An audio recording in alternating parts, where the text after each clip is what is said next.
Here are some really cool Ibis Paint hack stuff that you need to know, so without wasting any time, let's get into them. First of all, we can change the color of our canvas, like this.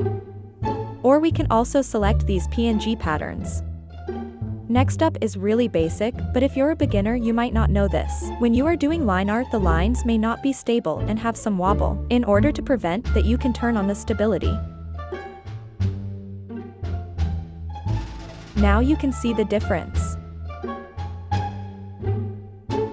Next, if you apply a filter, it'll be applied on a single layer, not all the layers together. For that, you can add an adjustment layer. The filter applied on that layer will be applied to all the layers together, but there are few filters for the adjustment layer, like color balance, noise, etc. I wish there were blur and chromatic aberration filters for this layer. Next, if you apply alpha lock on a layer, you'll be only able to paint over opaque area. You can also add a layer and clip it onto the top of another layer. It'll have same effect as alpha lock as long as clipping mask is kept applied. But there is no change if you remove alpha lock. Next, if you are using mirror ruler, you can actually change its angle. If you are having a trouble in adding base colors when line art is not closed, then you can turn on gap recognition and color will be added in the form of dot patches by bucket tool.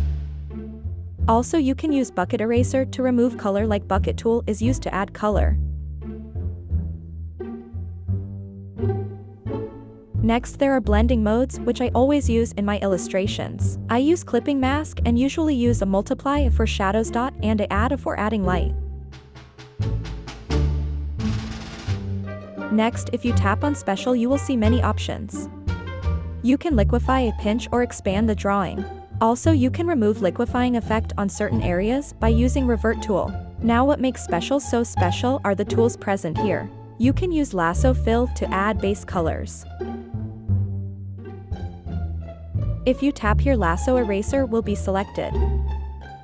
You can also select whether erase specific area from all layers or remove from selected layer. I love pen fade, but I love the way dip pen hard has thinner edges. I can customize any brush and change its thickness of start and end here. Now this one is for those who don't have stylus that have pressure sensitivity. If you go to the dynamics of the brush, you can change speed thickness. If we set it to -100, lines will be thin when you draw speedily and thick when slow.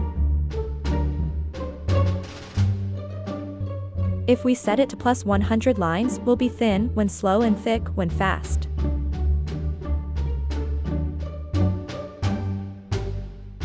You can play with speed opacity like the same way. So that's the end of the video. Let me know which hack you liked the most. Also, if you know any other hack, let me know in the comment.